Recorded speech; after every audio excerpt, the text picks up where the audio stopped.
All right, this is a long time coming. Chapters 4 through 7 of the Alloy Law on the Cosmere Reread.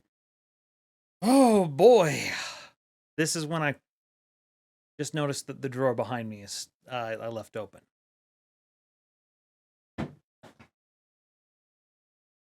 That would have bugged me the entire episode. Anyway, my what was I talking about again? This is when I fell in love with this book, and I think that's true of most everyone.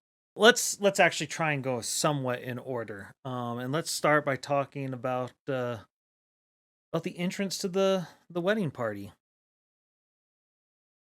First of all, it's a yeoman wedding party. Didn't expect the old Inquisitor's name to get brought up, but it's a good way for Brandon to introduce us to Sliverism, the people who still worship the Lord Ruler. I like that Marasi finds it what's the word she uses? Testable, maybe? I can't remember her exact word, but she's not a fan of the religion. But she's a survivorist, so why would she like sliverism? Doesn't make any sense. It's interesting just to see how Brandon works together all these little little religions all together. It's not something I would have anticipated at the start, but just the fact that we get to see that Yeoman was an important person, and it makes perfect sense why. We see him when he's talking to Elend that this is a very learned man and a very skilled man when it comes to running a town. Given all that was going on at the end of the final empire, it wasn't an easy time to lead, and he did maybe a bit brutal, but he did a good job. And he's the type of guy that if you're rebuilding society, you need someone as learned and as experienced as he was. So I guess good on him. I like seeing Steris explain the politics of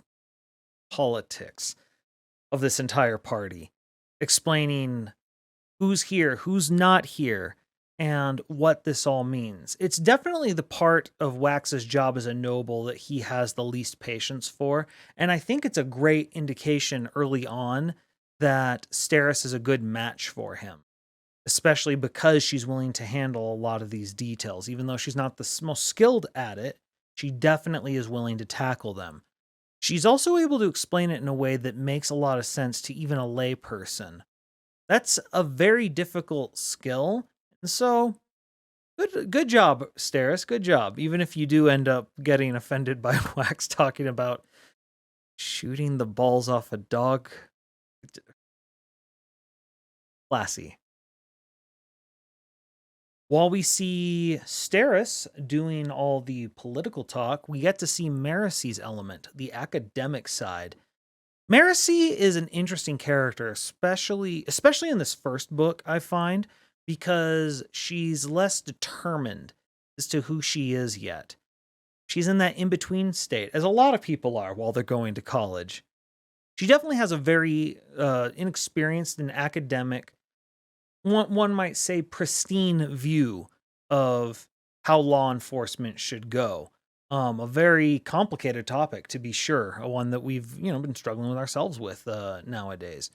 I like her approach though, where she is studying both the academic side and the practical side.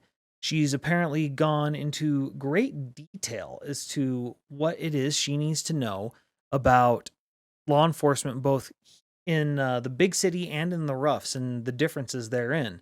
And I find her assessment of things where the people outside of Ellendale actually have a lot more law enforcement per person is an interesting point to make, because that is something that should be considered.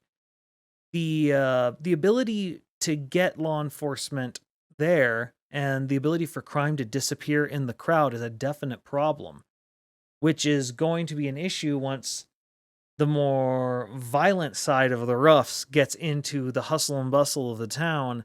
We start to have a bit of an issue. The best point here, though, is the fact that Marasi forces Wax to reassess some of his assumptions that he's made. It's important. It's important that people be able to actually reflect upon themselves. And Marasi gives Wax an opportunity to see an angle that he never would otherwise. When we get later in the chapter, I find it very interesting that Marasi really falls upon her education in how she's supposed to act in a crisis situation. I had an uncle who, or have, he's not dead. I have an uncle who used to run a bank. And he talked about how you never know how you're going to act in a crisis situation until you're in it.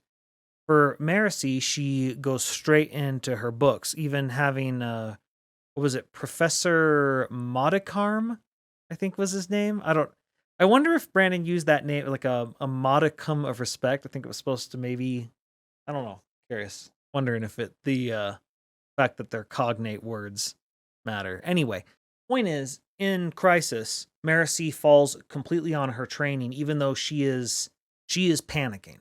She's never been in this pressure situation. The fact that she thinks about her training and doesn't immediately fall apart like most people do when they're in a tense situation definitely shows her potential that we're going to get to see throughout this book and indeed throughout the series. I like it. I like it a lot. Of course, Wayne comes back as the waiter. Wayne is just having the time of his life. It's worth noting that Wayne's really worried there's an attack coming, and he's still having the time of his life. I love that about Wayne. He's just the best, pretending to be a waiter. He is awesome. I like the use of the time bubble to have conversations outside of other people's notice. It's an interesting use of the speed bubble. Not one I would have thought about. Not one I would have thought about. The thing though about his appearance here is he really shows that he's good at the research side of his job. He definitely is someone who actually is able to find details and do good research, which isn't something upon your first meeting with Wayne you would really understand. He seems sort of a goof off character, but instead, he's actually very good at noticing details, partially, I think, due to the fact that he always likes to mimic people. Whenever if you've ever been around a comedian or someone who's just a funny guy, but especially someone who likes to mimic or mock people, they notice things that no one else does. It's almost like they see the world from a slightly different angle that lets them notice things that they shouldn't. He definitely does that, and Wayne does it expertly. And I mean, I should then mention Brandon writes it expertly.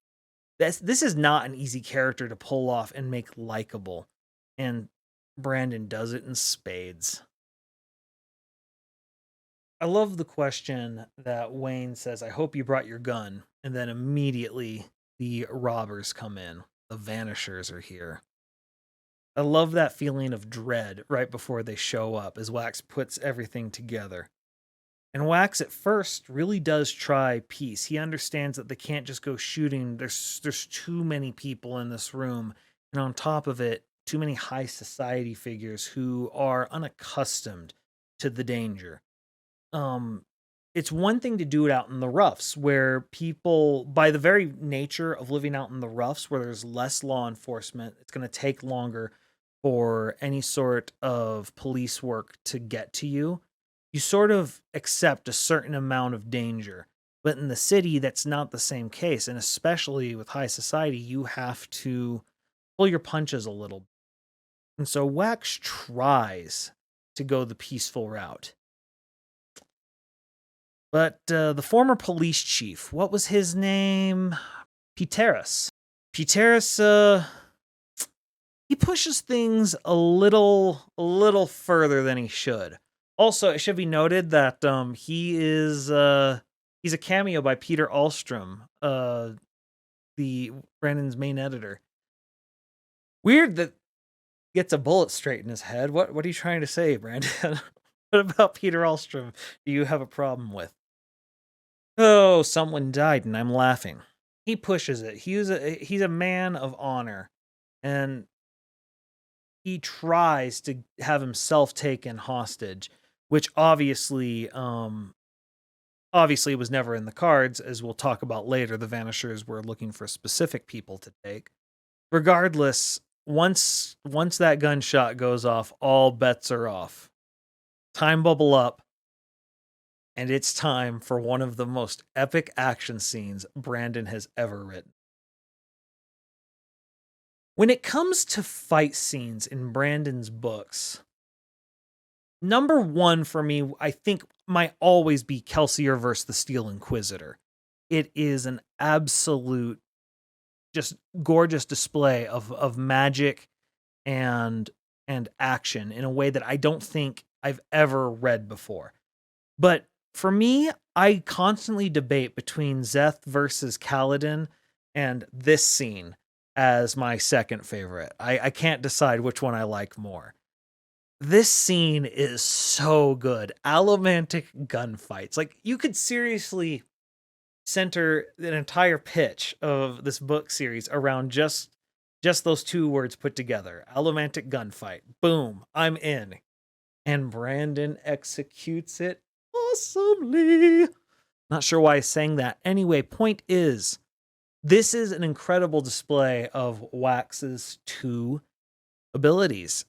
As soon as he said he could manipulate weight, actually, I mean, going as far back as Well of Ascension, I'd always considered, man, changing your weight in the Mistborn world is a very good ability, given all the coin pushing. However, Farukumis can't push, so it's not that effective in combat. We see Sazed use it once in his fight with Marsh, but other than that, it really doesn't matter.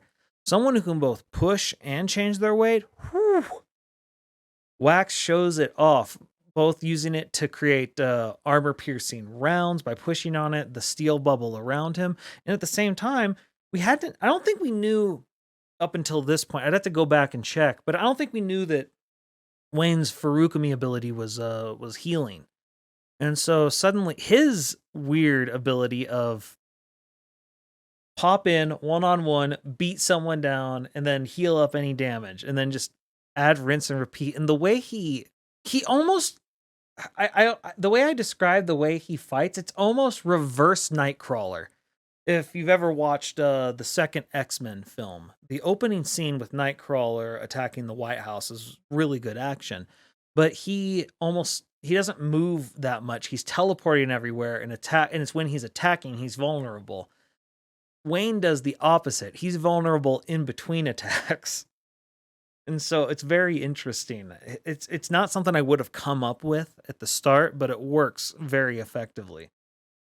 The entire gunfight is excellent in just showing how Wax is very systematic and very cool in the heat of battle.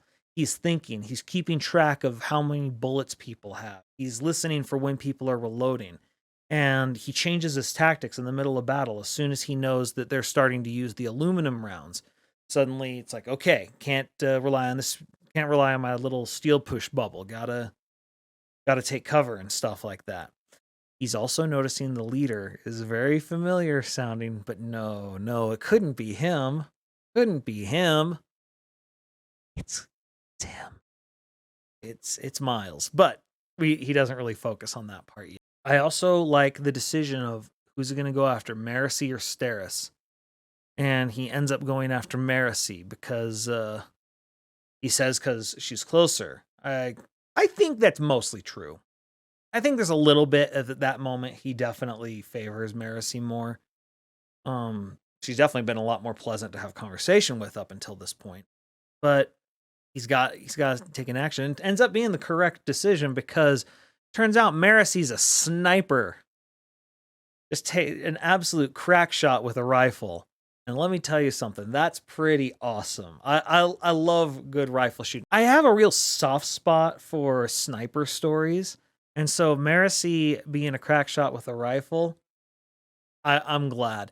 It also gives her something she can do, even though she doesn't have the allomantic and ferrochemical might that Wax and the Wax and Wayne have. Why did I forget Wayne's name?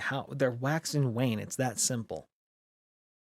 Giving her the ability to be a long distance sniper, added in with her her ability, which is limited use so far, it is something that lets her not quite keep up with these two, because these two are incredible. And that's something we get to later. But it lets her at least keep pace and truly join in on the team. Without it, she would just be stuck in a research role. But with it, she now has an asset she can bring to any fight. When the fight's over, first of all, I love that Wayne is pissed off that Tarson got away with his hat. We didn't really touch on Tarson in the gunfight conversation, but a pewter arm with Koloss blood, which is one of those things that everyone who read the original series goes, Koloss blood? What's going on there? I thought they could only reproduce hemalurgically. And that's something we won't get till we get to Allomancer Jack, but it's an interesting combination, to say the least. I love that Wayne is pissed about the hat being missing. It's his lucky hat, and he just went away with it. Oh, how could he? The monster. I like them sitting there regrouping as the police finally arrive. The Connors, as he always calls them, which I always felt that so weird, because I'm like, it's coppers, and then you realize it's short for constables, Connors. But it sounds like something you would say about a scam artist. They're a con man. But I like Brandon playing with the wording a little bit. They won't use the exact same words as language develops. When the police show up, and in particular, what do they call them? Police lords, constable lords, or something? Captain Breton, the Constable General. That's what it is. Constable General of the 4th Octant, Constabulary Precinct. Man, that's a mouthful. On one hand, he's under a lot of pressure. These Vanishers have showed up, and they are a threat that he is frankly he doesn't have the manpower to really take care of, nor does he have the experience. We see that he does not like, he doesn't like the problem that Wax represents, because he's a lord, so he's hard to really cow the way he could a normal citizen. But he does not like people involving themselves. He'll show genuine concern for citizen safety. It's not that he's a bad person. Let me put it that way. He's not a bad person. He's just someone who's very insulated and doesn't like outside interference in his investigations. And he is worried about, like, he does have a failing of, he's worried about the appearance of things. And at first, where he's like, oh my goodness, look at this disaster. And then his assistant's like, yeah, here's the body count. And it's like, all right, how many of them were civilians? He's like, only the one. It was Pateras. Everyone else were the criminals. And they're just like, I'm sorry, these two guys took down how many? And the cops suddenly are like, there's this mix of anger, respect, like they're genuinely being impressed, that comes with vigilante justice in the middle of a city. That's not, you can't sit there and tolerate vigilante justice. It's the Batman problem that you constantly have. It's not something that's conducive to society that you can trust. You got to have these systems in place, and vigilantism definitely steps outside that system. But what do you do when the system is broken? It's this gray area that makes for excellent narrative. But I love at the end of the conversation with Wax, just the whole, I knew I'd eventually have to have this conversation with you. Stay out of this stuff. And he's like, this is my precinct. I'm in charge. And Wax, who's also kind of tired and under a lot of pressure, just like, and he's like, is that so? Yes, it's so. Then where were you when the gunshots started firing? Not exactly what you're going to want to hear if you're a constable general. Because at a certain point, you can't just stand by and do nothing, right? What do you do? What do you do? Oh, it's tense. I love it. And I love Wax's final lines. Harmony, protect us from small-minded men with too much power. Wise words, wise words. We finally get to the final chapter, chapter 7, that we'll be covering today, and we have Marasi just standing at the gate. It's our first time being in Marasi's head, and we're hearing her quote things to herself from her professors as she's just struggling to build up the courage to walk up to that front door. I find it very interesting. She knows everything about propriety, and she's been in a difficult situation, being the illegitimate child of her father, and well, that's it's tough being the family black eye. Not exactly an easy thing to deal with, and so it makes sense that she's very shy. And one of the fun things about this book is seeing her come out of her shell and realize who she is and who she wants to be. It's a very fun thing. And I like that she pushes herself to the door and she's noticing everything in the room, and to Laum Bloom. Why can I never remember the butler's name? He's gonna die soon enough. I like that he's able to sort of unsettle her, but in the end, Wax invites her because she has earned Wax's respect. It's something she didn't expect to happen because Wax is one of her heroes. She loved all the stories about what's going on in the Roughs and found it very inspiring.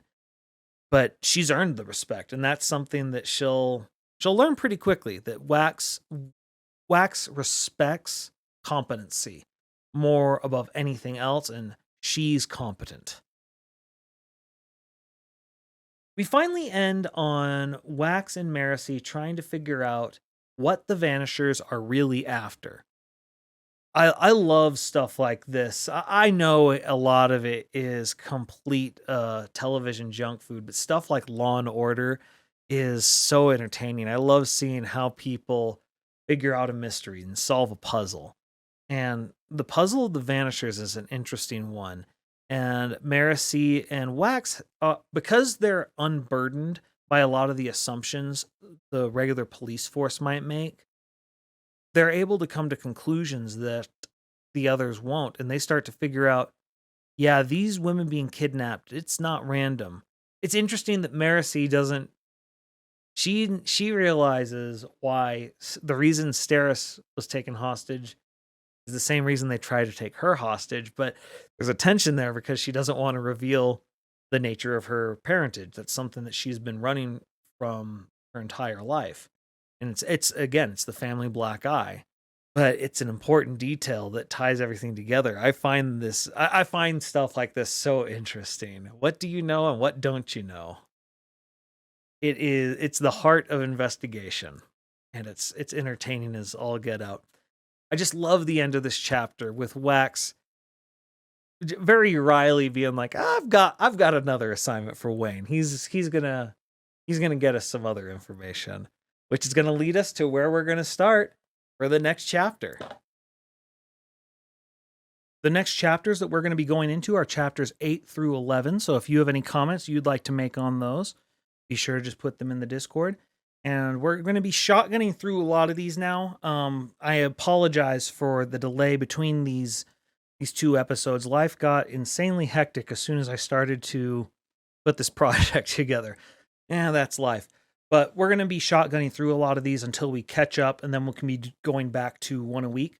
But until then, I might be going a little light on the commentary from you, the viewer, as you're not going to have as much warning for the next chapters. So we didn't have a ton of comments for these chapters, but we did have Ben S. who said, the ballroom gunfight is definitely one of my favorite Era 2 scenes. I reread Era 2 a few months ago, and even on the reread was blown away by Wax taking on that many people at once without much hesitation. I also think this is the first time we see Wayne fighting with his speed bubbles and canes. Love the imagery of him popping up behind people who think they know where he is and clobbering them. I also thought that the old blustering nobleman, whose name I forgot, I think that was Pateris. I think he's the ex-police chief, was a bit of a fool, but a good device to show that this crew were ruthless if provoked. And then Doc FG responded, doesn't Miles sigh right before he shoots the guy? Like, you just had to go there. This is also something that he points out. I think Doc is correct. Doc says, also, isn't this the first time we hear Wax get called Waxilium Dawnshot? I don't think we ever get the story behind the name, which is something Doc asks. That is an interesting nickname, and that's one that I don't think we get the story behind. But if we do notice it in the reread, we'll revisit this comment. But if you remember where we get the name from, go ahead and put it in the comments below, because for the life of me, I don't remember at all. All right, again, just always, if you have a comment to leave, be sure to leave it. And I will see you all for chapters 8 through 11. And until next time, thanks for listening. And remember, there's always another secret.